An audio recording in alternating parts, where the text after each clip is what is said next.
सफलता उन्हीं को मिलती है जो असफल होने के बाद भी निराश नहीं होते और एक सकारात्मक सोच के साथ आगे बढ़ते हैं। जैसा कि आजकल की सिचुएशन चल रही है, लोग असफल हो जाने के बाद सुसाइड तक कर लेते हैं। तो हमें ये सोचना चाहिए कि ज़िंदगी यहीं ख़त्म नहीं हो गई है, अभी आगे बहुत कुछ करना है। और एक एग्ज़ाम में असफल हो गए तो क्या, अभी तो बहुत सारी चीज़ें बाकी है करने के लिए।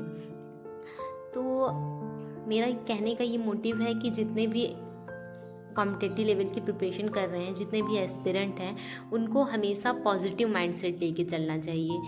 ये कभी नहीं सोचना चाहिए कि अगर नहीं हुआ तो ये कर लूँगा, या फिर अगर नहीं हुआ तो क्या होगा, कभी ऐसा नहीं सोचना चाहिए।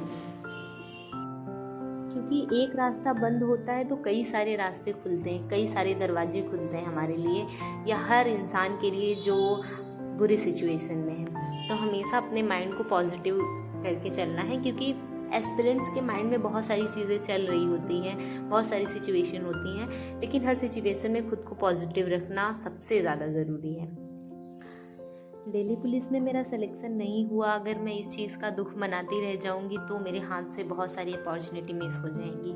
बहुत सारी वैकेंसी आ रही है अभी 7-8 महीने के अंदर ही, तो मुझे उस चीज़ को छोड़ के आगे बहुत सारी चीज़ें देखनी है, फिर से प्रिपरेशन करना है, फिर ज़ीरो से स्टार्ट करके बहुत आगे तक ले जानी सारी चीज़ों को। तो मैं बैठी तो नहीं रह सकती और नई ऊर्जा के साथ अपनी पढ़ाई में लग गई हूँ।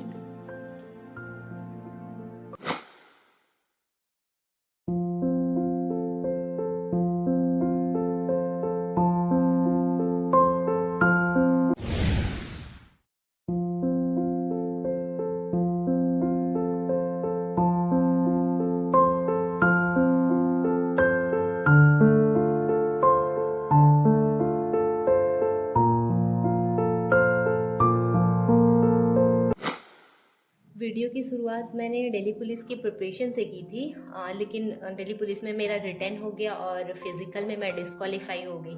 तो अभी मुझे आगे के एग्ज़ाम देखने हैं, जिसमें से अभी हाल ही में यूपीपी का एग्ज़ाम हुआ था और वो कैंसिल हो गया, तो री एग्ज़ाम 6 महीने के अंदर होगा। और सामने आरपीएफ की वैकेंसी भी आई है, आरपीएफ कांस्टेबल और आरपीएफ एसआई की, और आगे चल के हो सकता है, जहाँ तक संभावना है, दिल्ली पुलिस की वैकेंसी फिर से आएगी।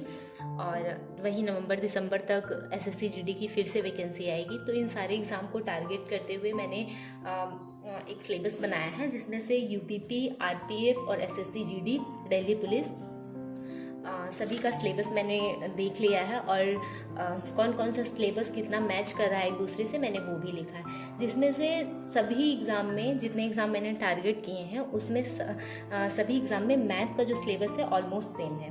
और बाकी यूपीपी के एग्ज़ाम में है हिंदी, मतलब अलग से एक सब्जेक्ट है, और दिल्ली पुलिस में कंप्यूटर है, लेकिन आरपीएफ में ऐसा कोई अलग से सब्जेक्ट नहीं दिया है। जीएस है, मैथ है और रीजनिंग है, जिसमें से मैथ तो सबसे ही मैच कर रहा है। और हिंदी में यूपीपी में हिंदी है और जीएस है, रीजनिंग है और मैथ है। तो अभी मैंने ये टारगेट बनाया है कि एक एक टॉपिक को पर डे फिर से रिवीजन फिर से करना है।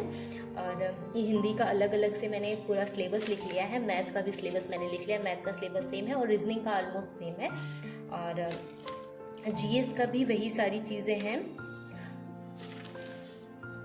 इसमें दिल्ली पुलिस में कंप्यूटर अलग से है और आरपीएफ में भी वही सब है। आरपीएफ में मैथ और रीजनिंग ऑलमोस्ट सेम है। और दिल्ली पुलिस की एग्ज़ाम देने के बाद मुझे ये पता चला कि मेरा वीकर पॉइंट क्या क्या है, कि मुझे कौन कौन से पॉइंट पे भी ज़्यादा काम करना है। तो जीएस के लिए मुझे मॉडर्न हिस्ट्री फिर से और सही से पढ़ना है, और स्पोर्ट्स का कुछ क्वेश्चन ऐसा था जो मुझे नहीं आ रहा था, तो मुझे स्पोर्ट्स फिर से पढ़ना है, और जनरल साइंस पे भी थोड़ा ध्यान देना है। और मैथ के लिए मैंने ये टारगेट बनाया कि मैथ, स्टार्टिंग में मेरा मैथ थोड़ा वीक था, फिर भी मैंने दिल्ली पुलिस में अच्छे क्वेश्चन अटेम्प्ट कर लिए थे, लेकिन मैंने ये टारगेट बनाया, अभी मेरे पास टाइम बहुत है और मैं जीरो से स्टार्ट करके सारी चीज़ें नोट करके पूरा अच्छे से नोट्स बनाऊंगी।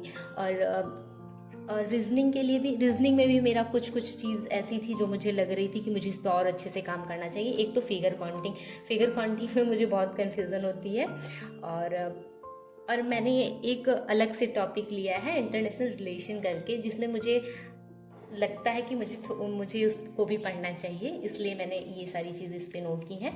अब मेरा पर डे का टारगेट ये रहता है कि मैं एक टॉपिक हर सब्जेक्ट से लूँ। जैसे मैं जीएस से एक टॉपिक एक दिन में एक टॉपिक लेती हूँ, और अगर बड़ा टॉपिक रहता है तो उसको 1-2 दिन में ख़त्म कर देती हूँ रिवीजन करके, और अगर छोटा टॉपिक रहता है तो एक ही दिन में। और मैथ का एक टॉपिक पर डे ख़त्म करना है मुझे। और मुझे ऐसा लगता है जीएस का नोट्स बनाए चाहे ना बनाए, वो तो बुक से भी पढ़ी जा सकती है, लेकिन मैथ और रीजनिंग का नोट्स बनाना बहुत ज़रूरी है।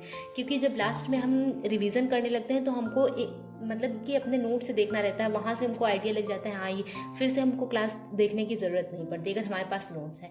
तो अगर आपके पास मैथ और रीजनिंग का नोट्स नहीं है तो नोट्स बनाना कंपलसरी है। मैथ और रीजनिंग का नोट्स तो बना ही लीजिए, क्योंकि लास्ट में उससे बहुत सपोर्ट मिल जाता है।